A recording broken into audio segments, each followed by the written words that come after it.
92 शब्द प्रति मिनट शुरू। कृषि प्रधान भारत में परिवार ही समाज की इकाई बनता है। इस परिवार को चलाने में स्त्री इस तरह डूब जाती है कि उसकी भूमिकाओं से परे उसकी अपनी निजी सत्ता अक्सर खो जाती है।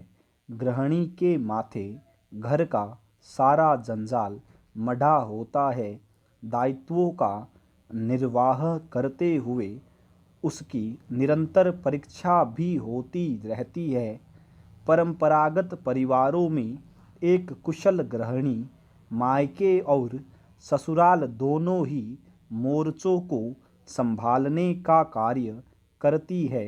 बेटी, पत्नी, प्रेयसी, बहू, माँ, सासू माँ, दादी आदि की बदलती भूमिकाएं स्त्री को कभी चैन नहीं लेने देती। उसकी निजता और व्यक्तिगतता इस तरह भूमिकाओं के बीच बंटती चलती है कि इन भूमिकाओं से अलग कोई अपनी पहचान बनानी मुश्किल हो जाती है।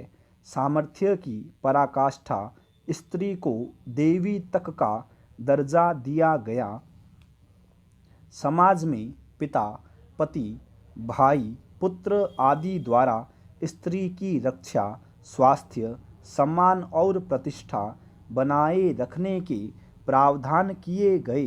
रिश्तों की पारस्परिकता स्वाभाविक थी और वैदिक काल में स्त्री पुरुष की समानता के अनेक प्रेरक दृष्टांत मिलते हैं।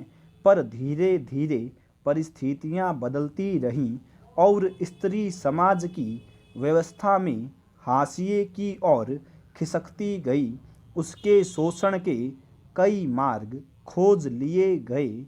वह भोगया के रूप में एक वस्तु बन गई जिसे बाजार ने भी भुनाने में कोई कसर नहीं छोड़ी। उसकी इच्छा का कोई महत्व नहीं रह गया। उसकी इच्छाओं और कामनाओं को नज़रअंदाज करना और उनको दबाकर चुप कराने की कोशिशें लगातार बढ़ती गई। पितृसत्तात्मक मानसिकता के चलते भ्रूण हत्या, बाल विवाह, दहेज हत्या, यौन शोषण, यौन हिंसा और अनैतिक देह व्यापार जैसे अत्याचारों की लंबी सूची बनती गई। स्त्री को एक वस्तु मानने की सोच ने स्त्री शोषण को बहुत बढ़ावा दिया है। मुश्किल यह है कि आज भी यह सोच नहीं बदल रही। यही वजह है कि स्त्री असुरक्षित है। आधुनिकता के नाम पर अपनाई जा रही नई व्यवस्थाएं भी उसके शोषण का जरिया बन रही है। नए दौर में पढ़े लिखे युवा विवाह और परिवार की स्वीकृत मर्यादा से आगे बढ़कर लिव इन रिलेशनशिप के तहत पारस्परिक समझौते के आधार पर रहने की व्यवस्था अपनाने की दिशा में आगे बढ़ रहे हैं। आज परिपक्व बुद्धि और विवेक को सामाजिक सांस्कृतिक प्रथाओं के स्थान पर तरजीह देने का चलन है।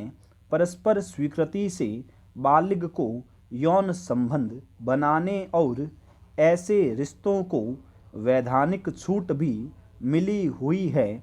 दुर्भाग्य से ऐसे रिश्तों के टिकने में मुश्किलों के मामले लगातार बढ़ रहे हैं, जिनमें कई बड़े ही दुखद है। साथ ही गांवों और कस्बों की बहुसंख्यक स्त्रियां शिक्षा, स्वास्थ्य और जीवन कौशल के विकास में पिछड़ती गई है। इस तरह समाज के एक बहुत बड़े हिस्से को दबाने और बाधित करने की कोशिशें आम बात हो गई है। उसकी मर्जी के बिना उसके साथ कुछ भी करने की छूट लेना पुरुष का जैसे अधिकार ही बन गया।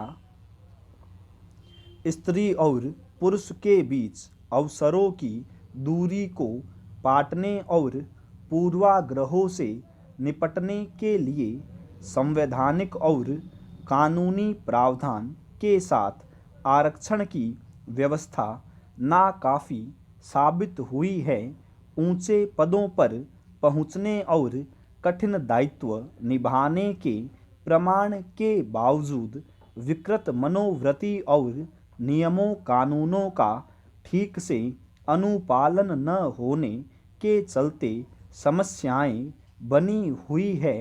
स्त्री सामर्थ्य के प्रतिष्ठित होने के लिए अभी भी लंबी राह तय करनी है।